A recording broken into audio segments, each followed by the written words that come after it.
Selamat datang lagi di Q&A. Kak Ernest, aku mau nanya deh, sutradara iya, produser iya, komika iya. Apalagi sih pekerjaan yang dilakukan di balik layar selama ini?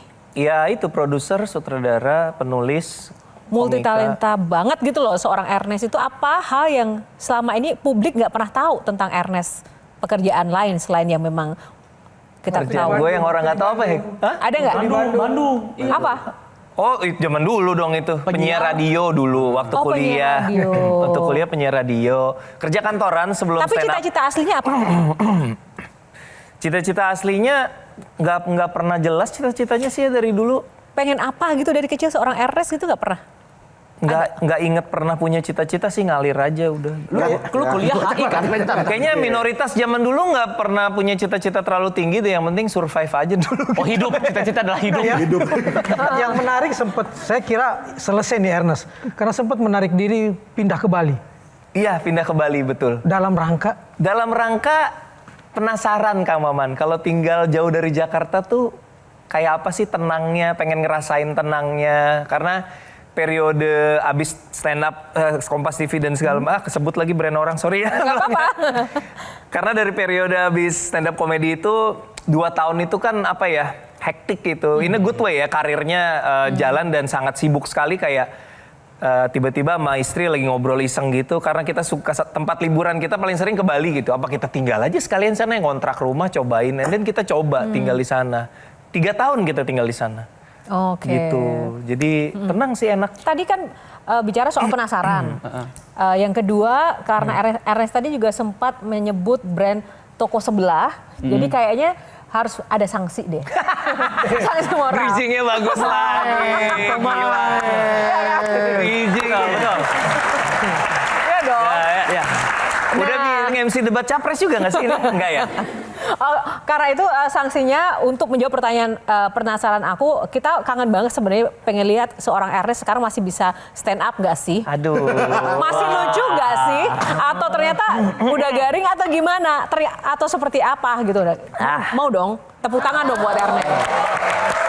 Silakan Kak Ernest. Maka Kalau daftar pertanyaan dari kemarin udah dikirim teman-teman. Kalau suruh stand up baru dikasih tahu tadi. Selamat malam.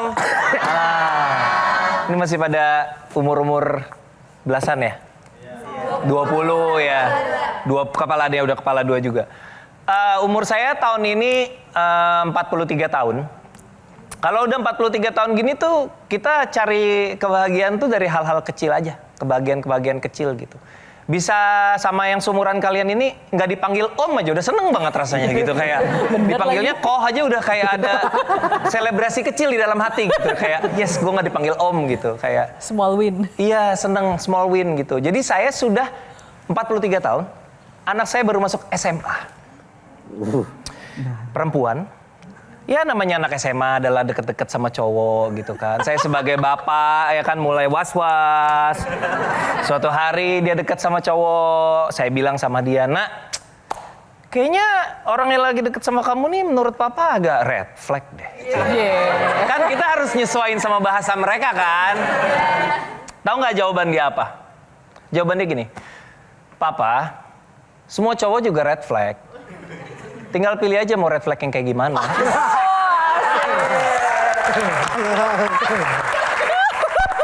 Saya cuma membayangkan seandainya kasus ini terjadinya saya ke papa saya gitu. Bapak saya gitu, Ernest, kayaknya orang lagi deket sama kamu ini red flag deh. Terus saya jawab gitu, papa semua cewek juga red flag, tinggal pilih aja mau red flag yang kayak gimana. Yang terjadi berikutnya kayaknya red blood, ditampol saya. Saya itu aja, terima kasih semuanya. Gimana teman-teman? Lumayan lah ya. Seru ya, tepuk tangan lagi dong. Gimana Gi? Kok bisa jadi ke stand up padahal waktu itu audisi VJ MTV? Ya, itu kan jadul banget Pak. Dulu zaman saya kuliah tuh VJ MTV itu kayak puncak kekerenan manusia gitu kan. Kayak era itu sempat ikut, baru habis post IG. Sempat waktu kuliah ada audisi VJ MTV datang ke Bandung. Aku kuliah di Bandung jadi aku ikutan gitu audisi. Nah berarti kan tadi kalau Ernest bilang gak punya cita-cita, terus kenapa pengen? Kan ketika itu lagi siaran radio Gian. Oke. Anak-anak penyiar kan pada ikut semua ya, kita FOMO aja, ikut aja. Terkait dengan stand up barusan, susah nggak sih sebenarnya mempersiapkan materi stand up? Tantangan terbesar kalau bagi seorang Ernest itu apa? Tantangan terbesar itu sebenarnya jujur ya, kalau mau sejujur-jujurnya, semakin hidup nyaman semakin nggak punya keresahan. Oh, oke. Kan dulu keresahanku banyak karena dari zaman kecil dibully terus sampai gede. Terus merintis karir juga banyak keresahan lah secara ekonomi gitu kan. Jadi banyak bahan buat ditulis jadi materi stand up. Kalau sekarang kan udah lebih nyaman, udah lebih stabil, udah lebih jarang punya keresahan. Jadi lebih susah nyari materi sebenarnya. Saya masih penasaran. Silakan, Kang. Kami pernah 2016 atau berapa ke Nusa Tenggara Timur, ke Kupang. Saya bicara buku, sampai sekarang saya masih bicara buku. Iya. Angga bicara film. Dan masih gitu kan. Ernest khusus stand up komedi. Iya. Tapi tiba-tiba Ernest loncat ke film. Nggak Iya. pernah kebayang waktu itu bahwa Ernest lari ke film. Ya udah jalan hidup aja ya. Maksudnya kan ketika saya nulis buku Ngenes, bukunya bestseller, kemudian ada yang mau mengadaptasi, kemudian produser tersebut bilang, tapi kamu yang nyutradarain ya, kan memang langsung ditodong ketika itu Kang. Jadi saya merasa, sutradara, mana bisa gue jadi sutradara ketika itu. Tapi ternyata beliau punya track record memunculkan sutradara-sutradara baru seperti Raditya Dika salah satunya. Jadi nggak apa-apa, cobain aja. Ketika itu saya nggak mikir panjang, Kang Maman cuma mikir ya udah cobain aja, kalau nggak suka jangan diulang lain kali gitu. Ya udah dicoba. Lahirlah film Ngenes. Ternyata saya enjoy sekali mengerjakan film itu, membuat film itu. Terutama karena saya baru sadar bahwa film itu punya efek yang tidak pernah saya perkirakan.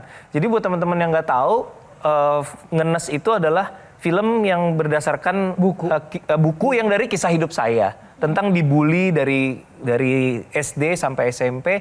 Sampai saya punya cita-cita untuk menikah dengan pribumi. Supaya anak saya tidak senasib.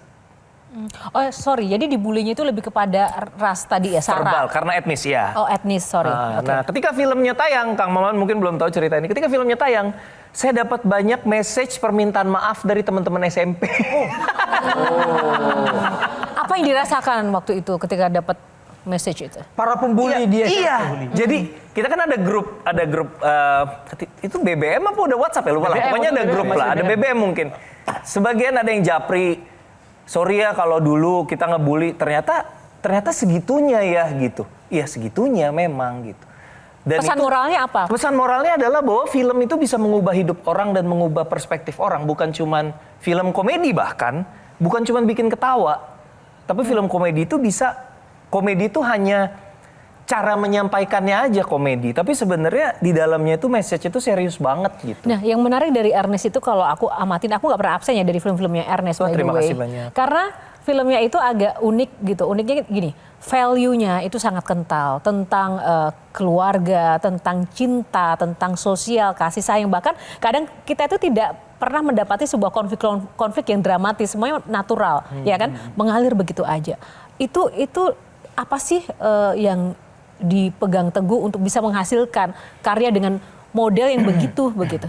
Sebenarnya aku selalu merasa keluarga itu adalah sebuah entitas yang sangat unik gitu. Dan kita semua punya keluarga dengan berbagai macam keadaan dan formasi ya. Ada yang utuh, ada yang single parent, ada yang tidak ada parent bahkan.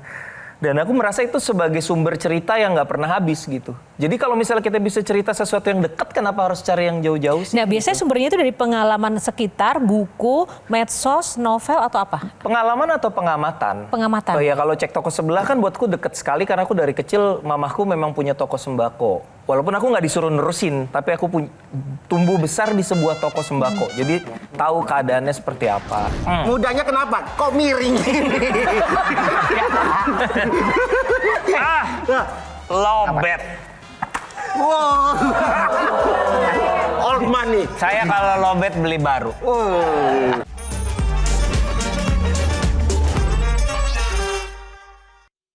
Jelajahi cara baru mendapatkan informasi. Download Metro TV Extend sekarang.